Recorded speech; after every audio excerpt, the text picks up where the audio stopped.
Assalamualaikum warahmatullahi wabarakatuh. Para mahasiswa semuanya, dalam mata kuliah statistik deskriptif kali ini kita akan membahas korelasi.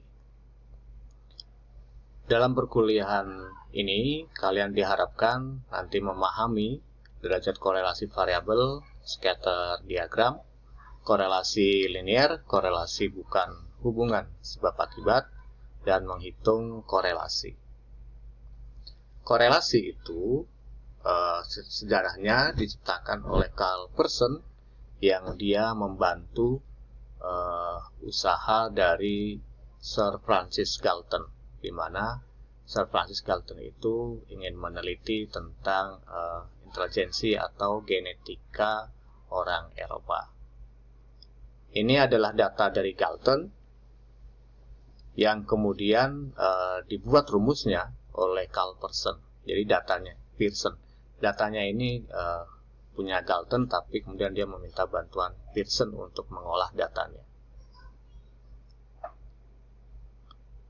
Nah, dalam korelasi itu kemudian dibuatlah scatter diagram, yaitu grafik distribusi bivariat yang terdiri dari titik-titik yang merupakan interseksi skor X dan Y. Artinya, kalau ini adalah variabel Y, kemudian ini variabel X, gitu ya. Titik-titik ini, titik temu ini adalah skor di variabel X dan variabel Y. Misalnya titik F ini skornya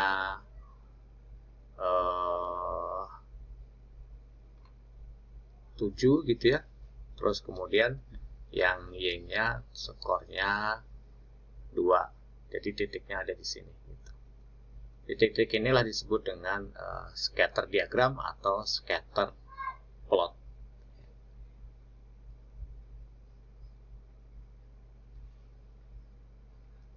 Korelasi itu ada 3 arah korelasi, 3 jenis korelasi, yaitu korelasi positif, korelasi negatif, dan korelasi nol. Korelasi positif itu mulai dari di atas 0 sampai 1. Kemudian korelasi negatif gitu ya, 0 sampai minus 1. Sementara kalau tidak ada korelasi atau korelasi 0. Nah, ini grafik scatter diagram yang menunjukkan korelasi-korelasi, jenis korelasi ya. Korelasi negatif, korelasi positif, dan korelasi nol. Korelasi negatif itu kalau kita lihat di sini, grafiknya, scatter diagramnya itu miring ke kiri atas ya. Itu. Sementara kalau korelasi positif, gambarnya ini miring ke kanan. Sementara kalau korelasi nol itu seperti bulat gitu sebaran scatter diagramnya gitu ya. Kalau ada korelasinya itu bentuk sebarannya itu seperti elips ya, seperti elips. Ini juga seperti elips itu. Terus kemudian kalau tidak ada korelasinya itu seperti lingkaran.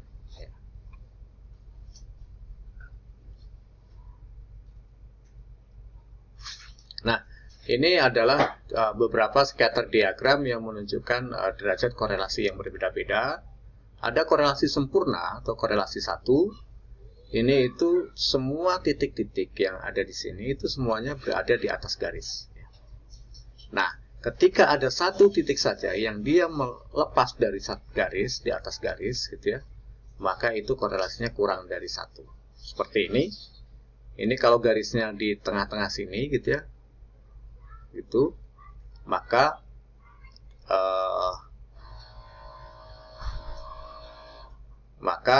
korelasinya kurang dari 1. Di sini adalah korelasinya 0,68, korelasi positif. Sementara korelasi yang lebih rendah lagi, dia titik-titiknya ini tersebar lebih lebar ya dari garisnya.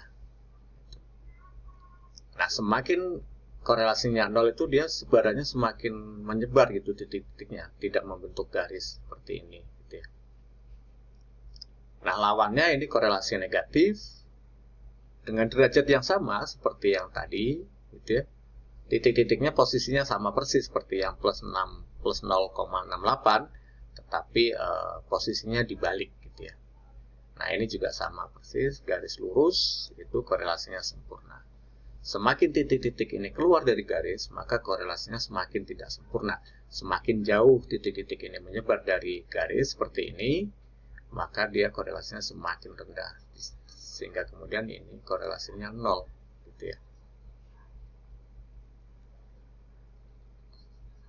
Nah, korelasi itu, apa sih yang dimaksud dengan korelasi?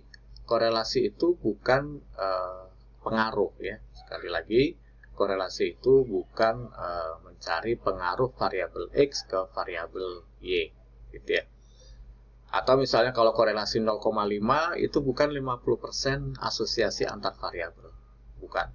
Atau misalnya korelasi 0,5 itu sama dengan 2 kali 0,25, bukan.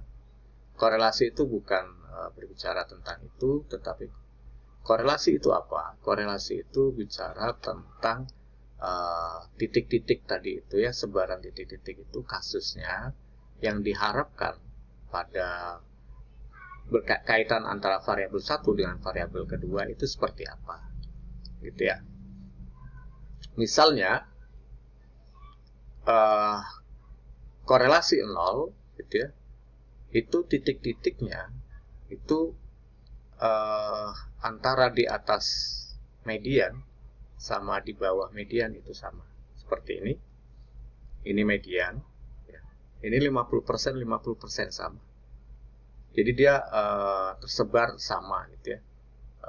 Nah, ini berarti korelasinya 0, gitu ya.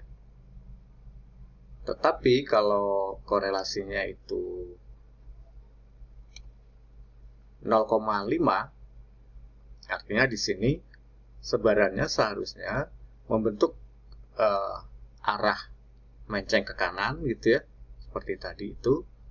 Maka dia akan lebih besar seperti di sini, lebih besar di sini kalau korelasi positif. Lebih besar di sini dan lebih besar di sini. Sementara yang ini kecil-kecil, gitu ya. Korelasi ini artinya kalau kita bagi gitu ya, 33 dibagi 67 itu 0, berapa gitu ya, 0,60-an gitu ya, terus kemudian dikurangkan ke angka 1, maka hasilnya korelasinya ini 0,35 gitu ya. Ini kalau ini 67 itu ini ya, berarti ini 66 ini gitu ya, maka ini korelasinya 0,5. Oke. Ini 66 berbanding di bawah median. Artinya yang kalau ini sempurna gitu ya, kalau korelasi sempurna, di sini itu 50, di sini itu 100 ya, di antara 200 responden, di sini itu 100, di sini 100 ya. Titik-titiknya itu di sini 100, di sini 100, maka itu korelasinya sempurna. Tetapi kalau ada titik-titik dia di sebelah sini gitu ya, dan di sebelah sini, maka itu korelasinya menjadi tidak sempurna. Nah, ini korelasi 0,5 itu seperti ini. Titik-titik yang dia menyebar di sini itu ada 33 titik, menyebar di sini ada 33 titik. Gitu ya. Sementara di sini 67, di sini 67. Maka ini korelasinya 0,5. Kenapa 0,5? Kalau ini kita bagi 33 dibagi 67 itu 0,5 ya. Artinya proporsinya itu 0,5-nya gitu. Maka itu adalah korelasinya 0,5 gitu.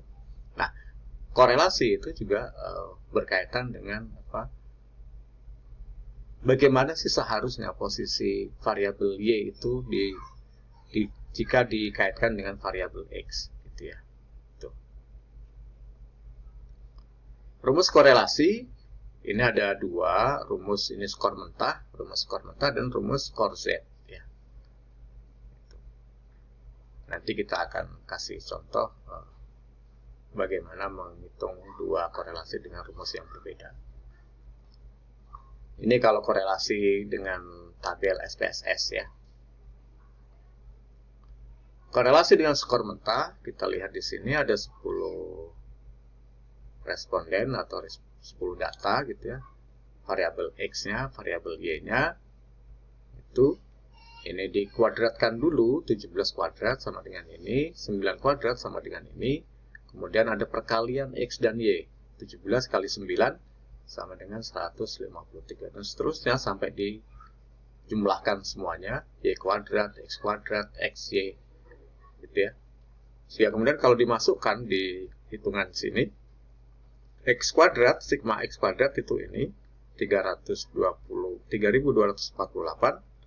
dan seterusnya dikurangi 166. Ini 166 kuadrat dibagi 10 sama dengan 492. Ini adalah sum of square X ya. Sum of square atau jumlah kuadrat ya. Jumlah kuadrat itu apa? Jumlah kuadrat itu artinya X dikurangi rata-rata X kemudian dikuadratkan, bukan yang ini ya. Jumlah kuadrat itu beda.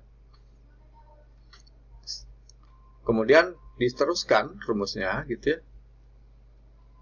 Sigma XY ini sigma XY 2610 dikurangi sigma X 166 kali sigma Y 134 per N sama dengan 2,610 dikurangi 166 kali 134 per 10 sama dengan 355,6.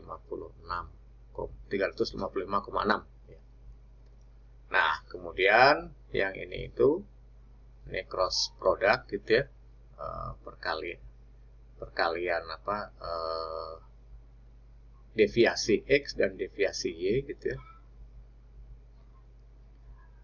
Nah, ini 385,6 di sini. Kemudian ini perkalian antara jumlah kuadrat X kali jumlah kuadrat Y. Kalau di akar atau ini standar deviasi X dikali standar deviasi Y ya. Gitu. Sehingga kemudian akhirnya hasil hitungannya plus 0,675. Ini ya korelasi yang tadi ya. Nah, ini korelasi yang, maaf ini judulnya salah, korelasi skor Z ya judulnya yang benar. Di sini kita hitung dulu ZX-nya, dari X dirubah ke ZX gitu ya.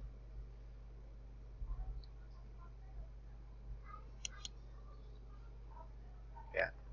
Dari X dirubah ke ZX, Y juga dirubah dari ZY itu. Kemudian dikalikan antara ZX dengan ZY. Ya. Kemudian dijumlahkan, maka hasil perkalian sigma ZX kali ZY sama dengan 6,75. Oke ya.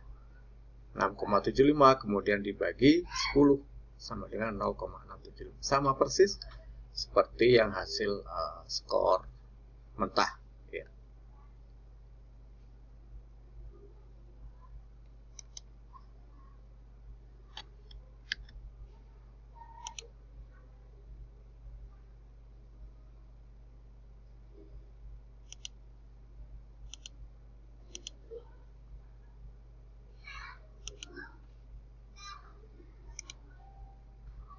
Baik, selanjutnya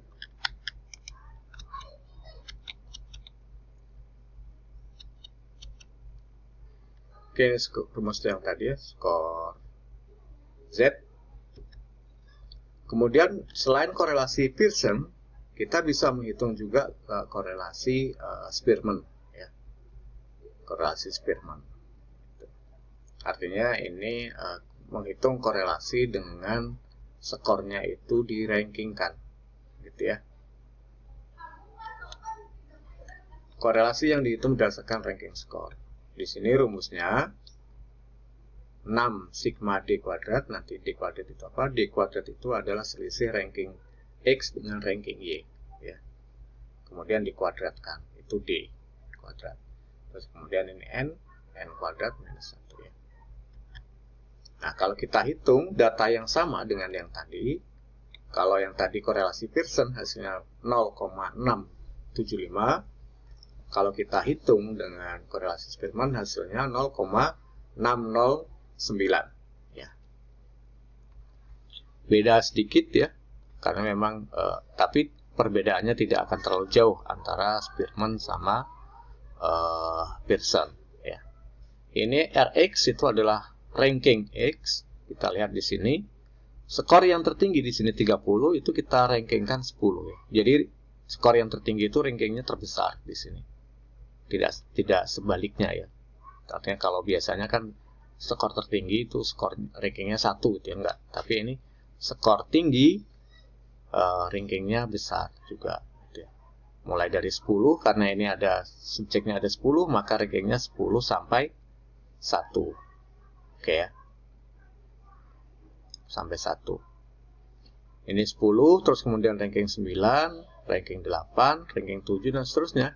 Jika ada angka yang sama, gitu ya, maka ini kan seharusnya ranking ketiga dan ranking kedua. Maka ranking kedua sama ketiga itu ditambahkan kemudian dibagi 2, sama dengan 2,5.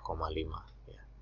Itu kalau ada ranking yang skor yang sama, gitu ya, maka rankingnya juga sama. Kemudian RY-nya rankingnya seperti ini, sama seperti tadi 10 sampai 1. Kalau yang Y ini nggak ada skor yang besarannya sama ya, jadi tidak ada ranking yang sama seperti ini. Kemudian dikalikan Rx dikali Rx dikurangi RY ya. 5 dikurangi 4 dan seterusnya gitu ya. Kemudian D kuadrat. Ini dikuadratkan ya. Sehingga kemudian hasilnya 64,5. 64,5 kali maaf, ini bukan sigma ya. Bukan sigma 64,5, tapi ini 64,5 kali 6. Jadi 387 itu dibagi 990 ini. Ya, ini kemudian hasilnya dikurangkan sehingga kemudian hasilnya adalah 0,609. Korelasi Spearman, gitu ya. Korelasi itu korelasi Pearson sama Spearman itu hanya bisa digunakan untuk korelasi linear. Jika dia tidak linear, maka tidak bisa digunakan untuk korelasi Spearman. Nah, korelasi yang tidak linear itu seperti ini. Ini korelasi tidak linear. Dia sebarannya itu melengkung, gitu ya. Sebaran. Kalau yang tadi kan lurus mengikuti garis ini, gitu ya. Kalau ini tidak mengikuti garis, jadi garisnya ke sini, dia melengkungnya ke sini, dan sebarannya melengkung ke sini. Nah, ini namanya disebut dengan kurva linear ya. Korelasi dari lawan dari linear itu adalah kurva linear. Ya. Kemudian korelasi itu juga dipengaruhi oleh variasi pada variabel X dan Y. Kita lihat di sini korelasi antara SAT, skor SAT itu adalah TPA-nya tes Amerika gitu ya. Tes TPA untuk masuk ke S1 di Amerika, dan kemudian ini GPA itu IPK mahasiswa baru freshman ya. Nah, di sini yang masuk tes TPA itu dia yang punya skor di atas 1200. Artinya kalau ada orang yang skornya di bawah 1200 nggak diterima, maka nih sebarannya kecil sekali itu ya. Sebaran antara tes TPA dengan IPK itu kecil sekali. Maka karena ini variasinya kecil, maka kemungkinan korelasinya juga kecil. Berbeda jika kemudian misalnya semua mahasiswa yang ada itu seluruhnya disuruh kuliah gitu ya. Terus kemudian diprediksi IPK-nya, maka ya IPK-nya sebarannya ada di sini. Gitu ya. Nah, jadi ini kenapa korelasi antara tes TPA dengan IPK itu kecil. Ya. Karena tes TPA-nya itu kan dibatasi. Hanya skor tertentu sampai ke atas itu yang lulus untuk kuliah ya. Jadinya dari sini kemudian diambil ke sini.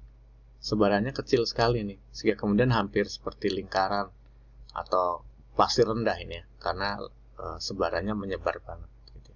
Beda dengan ini, kalau ini garisnya ke sini gitu ya, maka ini tidak maka korelasi yang ini itu lebih besar daripada yang ini saja. Ya. Gitu. Artinya variasinya, jika variasinya kecil, maka itu kemungkinan juga korelasinya akan kecil. Korelasi akan overestimasi jika datanya discontinue. Nah, misalnya ini, gitu ya, ini data yang discontinue, artinya tidak ada data yang skornya di tengah-tengah, gitu ya, gitu. Hanya ada skornya itu di bawah sama skornya di atas. Ya, ini IPK gitu dan skor SAT. Ya. Jadi yang di atas saja sini yang ada, terus kemudian yang di bawah sini. Maka itu akan membuat korelasinya berbeda, gitu ya, dibanding jika misalnya data yang di tengah ini ada. Gitu. Ya. Kemudian korelasi dipengaruhi oleh besaran sampel. Jika sampelnya semakin besar, kemungkinan korelasinya juga akan semakin kuat, gitu ya. Gitu. Ya. Korelasi dipengaruhi oleh sekumpulan korelasi. Misalnya ini itu ada dua korelasi. Misalnya saja ini dua kelas nih, Eigen kelas dan Haggerty kelas. Yang Haggerty kelas korelasinya itu sama persis, ya. Kekuatan korelasinya itu sama dengan Eigen kelas. Cuman karena sebaran korelasinya itu beda antara Eigen kelas sama Haggerty kelas. Padahal korelasinya sama-sama, dua-duanya ini sama tingkat korelasinya. Ketika digabung, maka korelasinya menjadi lemah. Ketika kita buat ini grafik ini, kita buat link elips gitu ya, elipsnya semakin melembung gitu ya, menggembung. Nah, ketika elipsnya ini semakin menggembung, maka itu korelasinya akan melambat. Sementara kalau elipsnya itu semakin menipis gitu ya, mendekati garis, maka itu korelasinya akan semakin kuat.